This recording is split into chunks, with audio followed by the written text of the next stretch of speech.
All right, boys, it's time for your week 2 power rankings. Let's jump right into it, starting with the 12 spot.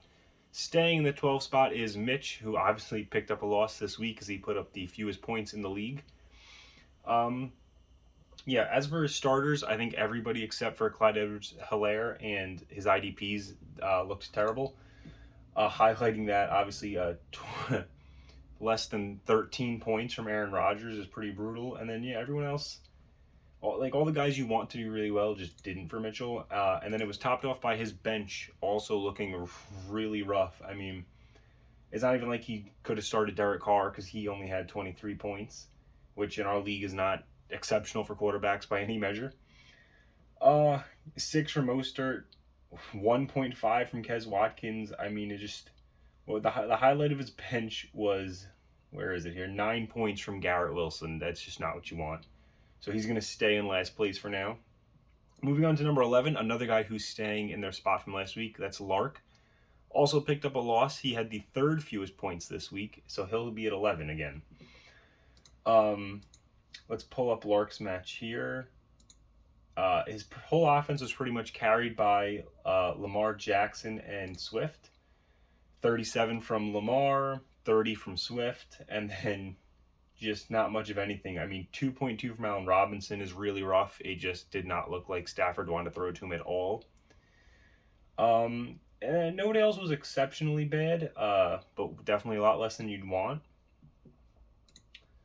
Um, and then looking off his bench, Robbie Anderson and James Robinson both looked good. Pacheco looked like he might be playable this season, but I don't want to go much farther than that right now. And then he had a couple IDPs that looked decent coming off his bench. I mean, nothing crazy. 6.5 from Cam Jordan is not great, but then you get 12.5 from Abram. You get 9.5 from Petrie, which isn't terrible. 7.5 from Walker. Not great, and so that's why he's going to stay at 11. Moving on to the 10 spot. This is Steve. Steve did drop one. He lost this week, so he's sitting at 0-1. His team actually wasn't any bad than I expected. He didn't drop because I thought his team looked worse than I thought. I just felt like he kind of got jumped over by Austin. I mean, that's really all it was. It's just that I think other guys looked better than him. He didn't really do anything worse than what I was expecting. But again, he's at 10, so obviously those expectations weren't set very high. Most of his offense came in under the projections, and his defense was kind of a mixed bag. The bench had a couple decent performances. Let's pull up Steve's game here. Here it is, okay. Coming off his bench, he had a couple of things happen, like 25 from Kareem Hunt was really nice, but obviously that came off of vulturing touchdowns, and I don't know that Steve wants to count on that. But it's good to see Darrell Henderson with 15.5 points. He clearly was winning the battle of the LA running backs. We'll talk about the other guy a little later. 12.8 points from Eno Benjamin isn't awful. I mean, you don't want that, but if you have to start him as like your second flex, I don't think that's terrible. But otherwise, nothing too great from Steve, so that's why he's going to be at 10 this week. Moving on to another guy who dropped at 9 is Garrett. He did pick up a win this week. But again, it's kind of like Steve. I just think that guys like Austin and Jay, they did better than him, meaning he gets stuck down here. But I wasn't super disappointed with Garrett's team. I kind of still feel about him the same way I did with our last week's projections. He did pick up a win, but he was just 9th in points scored. So keep that in mind as well. Joe Burrow, Mixon, Jerry Jeudy, and Michael Carter did carry his offense very heavily. If we go to Garrett's game, he got 35 from Burrow, which he's lucky it was that much off the turnovers. 28 from Mixon, 22 from Jeudy, actually, thanks to the little touchdown he got, and then 19 from Michael Carter. But the rest of his team was pretty ugly. That being highlighted by 0.75 points from Cam Akers. You don't want that from your running back. That's a really important position in our league. And then it definitely doesn't help when the guy that was supposed to be your best receiver, CeeDee Lamb, puts up less than 5 points. I mean, it's just brutal. You get 3.9 from your tight end. Even 9.9 from Elijah Moore, very disappointing for what you want at that flex spot. Going back here. The bench, yeah, I want to talk about his bench. His bench looks really bad. I I mean, it's just disgusting. The defense off the bench was okay. I'm sorry, actually, no, I'll give him better than okay. He had Von Miller with 17, and I don't think that that's even an anomaly. He looked really good in that Bills opener. I think Von Miller is a guy that Garrett will probably be starting a lot more often. And then you got Hicks with 19, 8 out of Quinnen Williams. I mean, that's all solid. But the rest of the bench was just disgusting. I mean, I guess 30 from Matt Ryan's fine. I mean, but you get 7 from Perrine, you get 10 from Conklin, who's looking like he might be a better starting tight end option, but 3 from Gage, 4.8 from Watkins. Just nothing great. So let's move on now to our 8 spot, being Jay. Jay's staying where he was last week. He is 0-1. His team played pretty well, though. He was 4th most in points. It's just unfortunate that wasn't enough for me to bump him up, because other than Patrick Mahomes, where's Jay's team? Here's Jay. Other than Patrick Mahomes, his top scorer was his kicker. And it's not like his kicker went off and had a crazy game. It's a really good game for a kicker, don't get me wrong, but it was only 19 points. Of course, after me talking shit about him in our last power ranking videos, but I'll leave that aside. 19 points was it. I mean, again, the 59 from Patty Mahomes is really what did it for Jay. You get 10 from Hall, Breece Hall. About 10 from Rashad Penny, 7 from DK Metcalf, 15 from McLaurin, nothing from Smith at the tight end position, which is rough. No catches on his 2 targets. 10.7 from Hardman, 12.4 from Drake London. I mean, the closest you even got to his kicker, funnily enough, was was a defensive lineman in Simmons with 18.9. It's really rough. It's not sustainable, especially when you scroll down to his bench and you have Kenneth Walker, who obviously didn't play, but I don't know how much you're going to expect from him anyway. You got Davis Price, Ingram, Odell Beckham, who still doesn't have a team.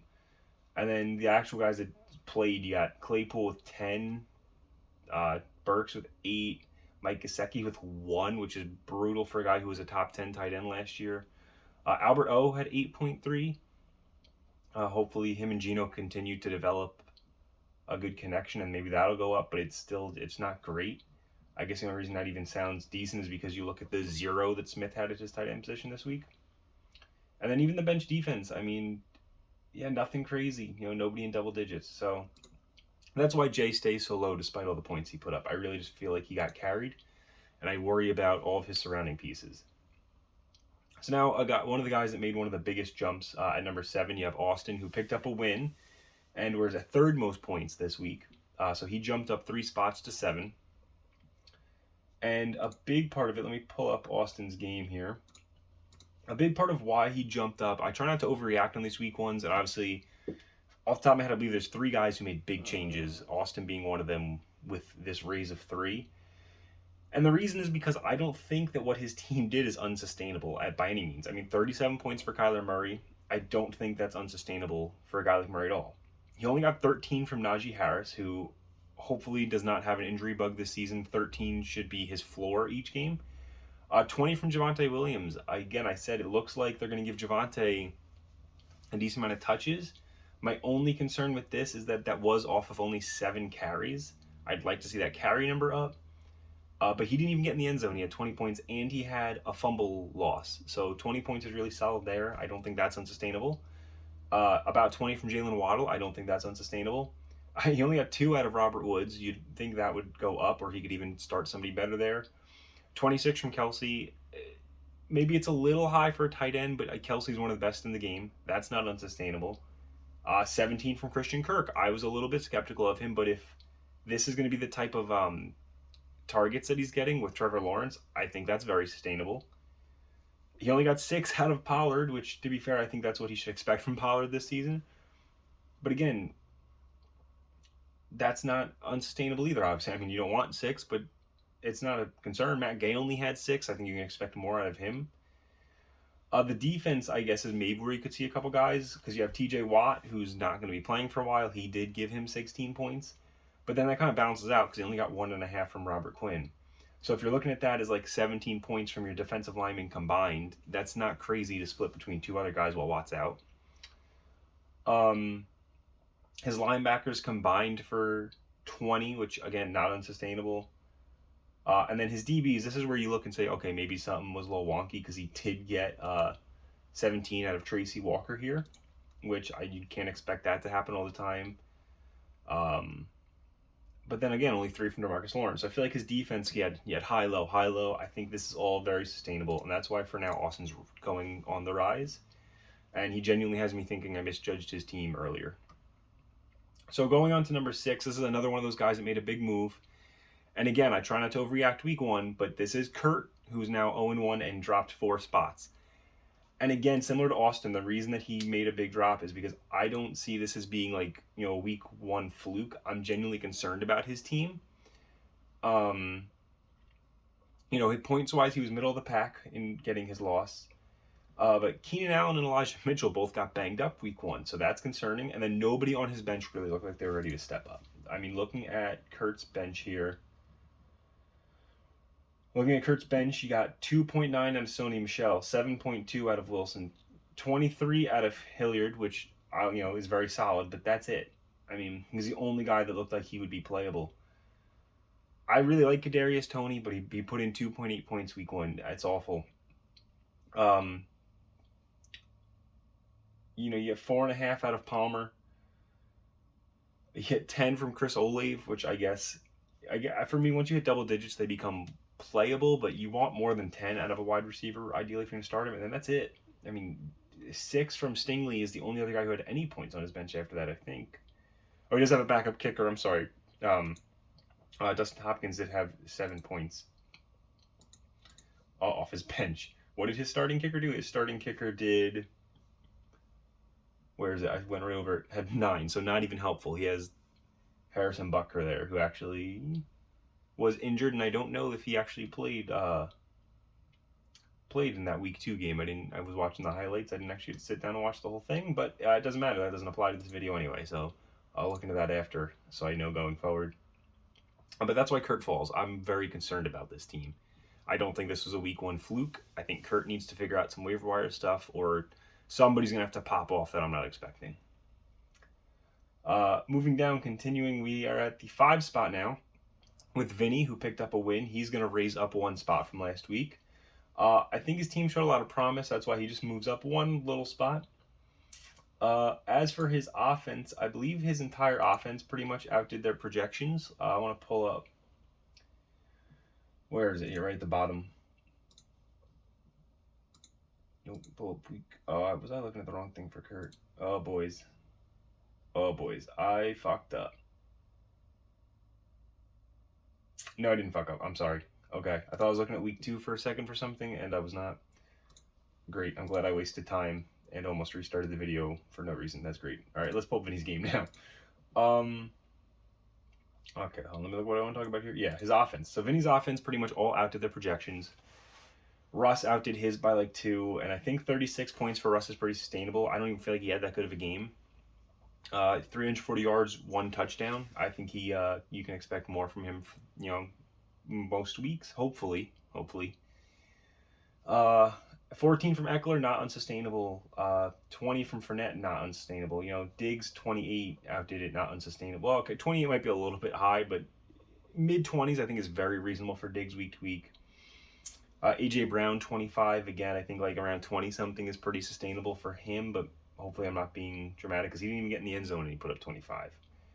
9 from Hurst, which was over his projections. 20 from St. Brown, which was over his. I mean, I feel like everybody in the offense played really well. He only got 1 point ahead of Nick Folk, too. So you expect more than that each week from a kicker, which is good news for him.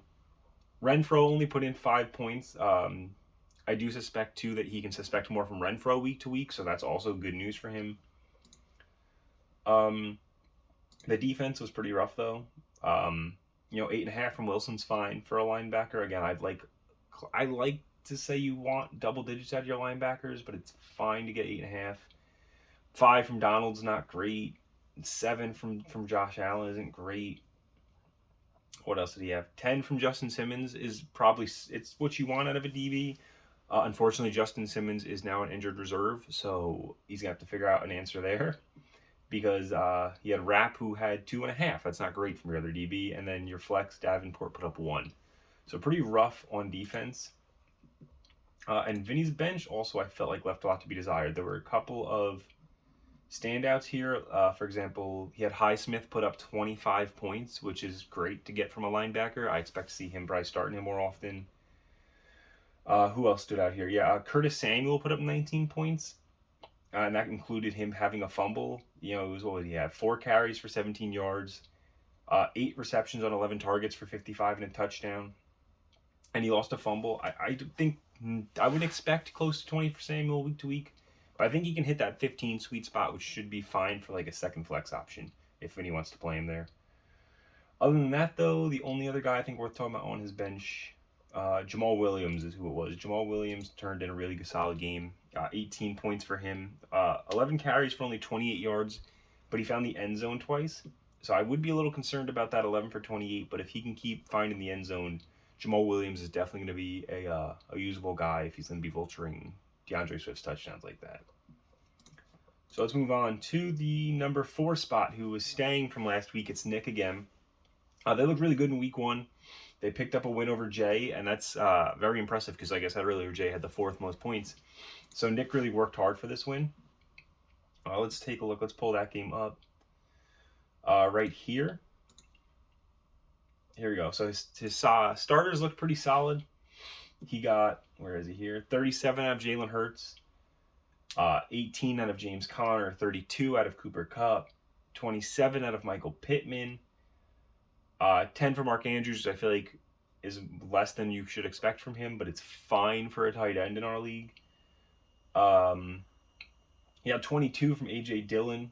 Obviously, not everybody looked great. You know, sub 10 for Kamara, not what you want.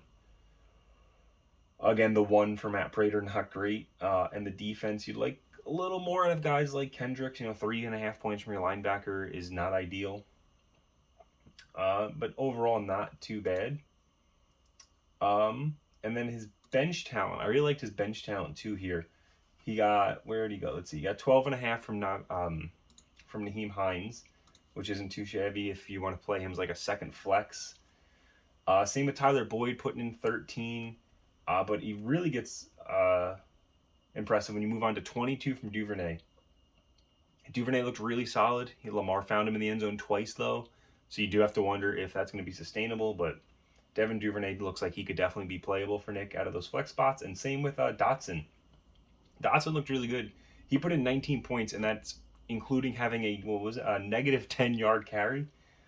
But again, he also found the end zone twice, so you do have to hope that they keep throwing to him in the end zone. He might be a little boomer bust week to week. Both of those guys, honestly, Dotson and Duvernay. But they both look like they're going to be really solid options for Nick as we go forward.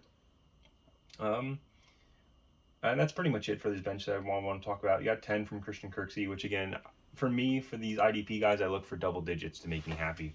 So that's not bad. All right, let's get into the top 3. So number 3, dropping 2 spots, is John. This is very reminiscent of last year for me, unfortunately. I might have even had John ranked 1 last year as well. And he just came out and looked bad again for the 2nd year in a row. I really hope this isn't the same as last year, but I am concerned.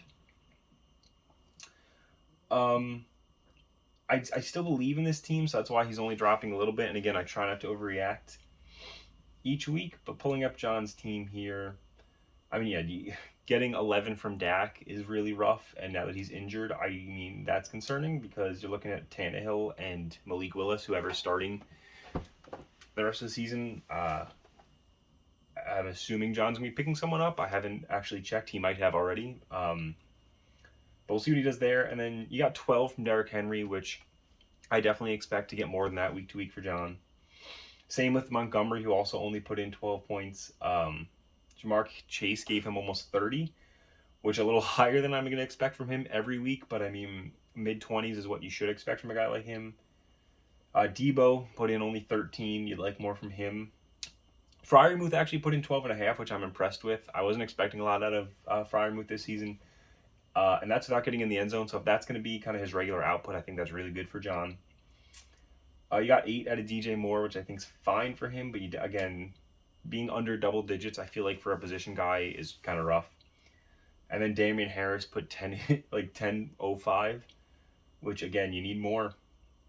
10 from Lutz is fine, and the defense, it was okay. He had a couple stinkers, but getting, let's see, what is it? 1, 2, 3, 4 of them. 4 of, what is it? 4 of 6 guys we started, no, 4 of 7. Put up double digits is fine.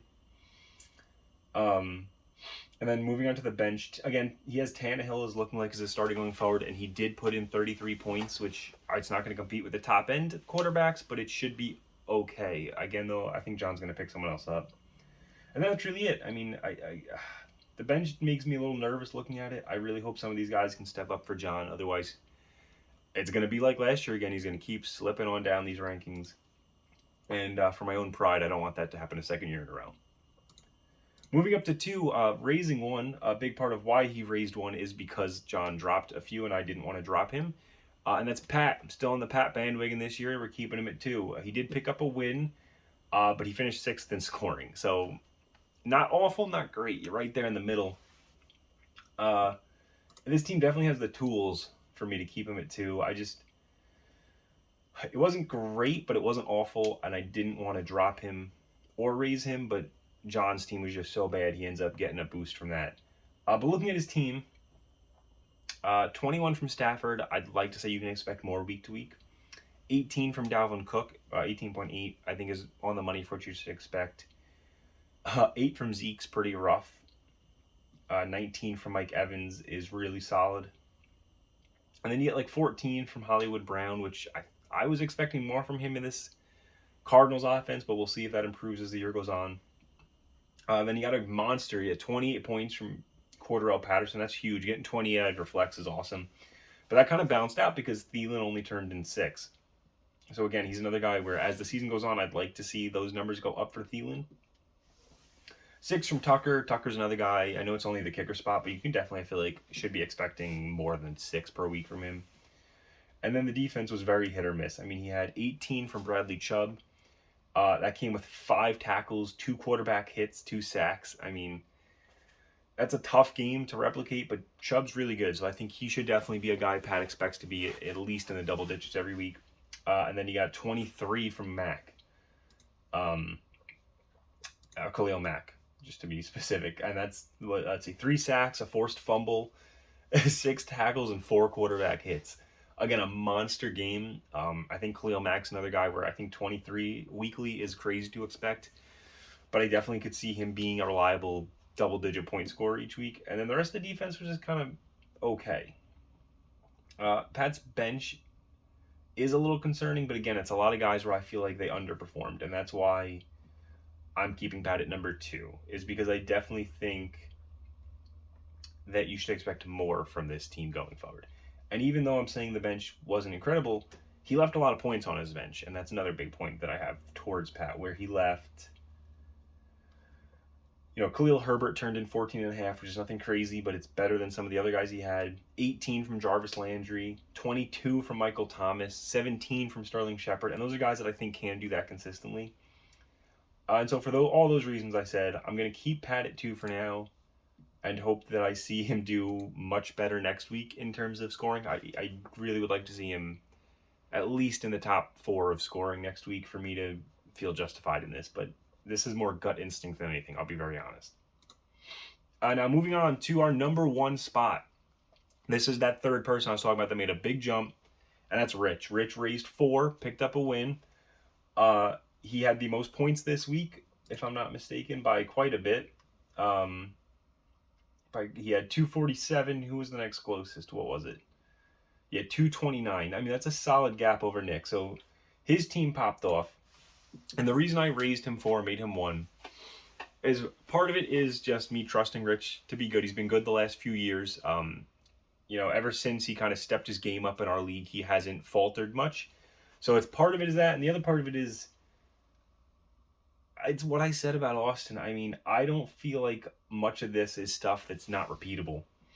I mean, the Bills offense looked incredible. I'm looking at 53 points just about from Josh Allen, and you could say that's unsustainable. Probably is. But I don't think he'll be much under this because I really didn't feel like the Bills played well, their offense, honestly, even though they destroyed the Rams. I mean, what is it? 297 yards. That's not that crazy at all. 3 touchdowns is a good bar, but when you combine that with 2 interceptions, I mean, you're not going to see 2 interceptions from Josh Allen all the time, just not. And where was it? 56 carries and a rushing touchdown. So overall, 4 touchdowns. Yeah, you're probably not going to get 4 touchdowns every game, but you're definitely not going to get 2 turnovers every game from him. So I think that Josh Allen's projection of around 40 even, it's probably close to that. Let's split it 40 to 45, I think is solid for Allen week to week. I don't think that's crazy at all. Then you have Antonio Gibson, who turned in 23 points. And that's without getting into the end zone, I believe. So you can expect that from Antonio Gibson week to week. 21 from Miles Sanders. I think that's another number that is easily attainable week to week for Miles Sanders. I really like him in that Philly offense. Okay, so 39 from Justin Jefferson. Now that's where I look at it and I kind of say, okay, Justin Jefferson's not going to put up 39 every week, but Justin Jefferson is one of the best receivers in the league without question, and he's easily going to be mid-20s every week in my opinion, maybe with like 1 or 2 weird off games. 17 from Tyreek Hill. Again, Tyreek Hill is an incredible receiver. I think 17 per week is a absolutely fine thing to expect from him. 9 from Dallas Goedert. It's nothing crazy. 18.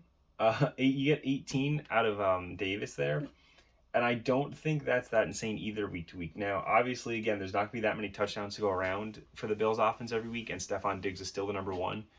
But I said at the beginning of the season, I really like Gabe Davis in this offense.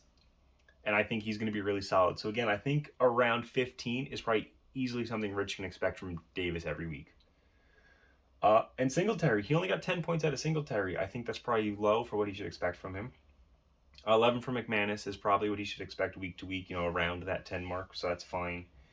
And then I honestly feel like his defense could have been better.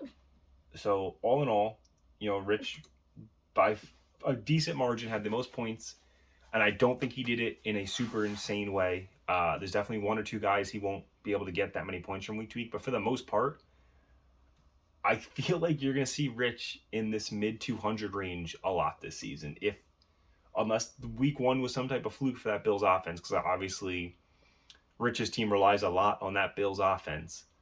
But I trust that offense enough that I think you're going to see Rich in this mid 200 range a lot. I think Rich is going to be in the top 3 in scoring a good portion of the season, so long as they stay healthy. And so that's going to do it for your week 2 power ranking, boys. Thanks for watching, and I will see you soon.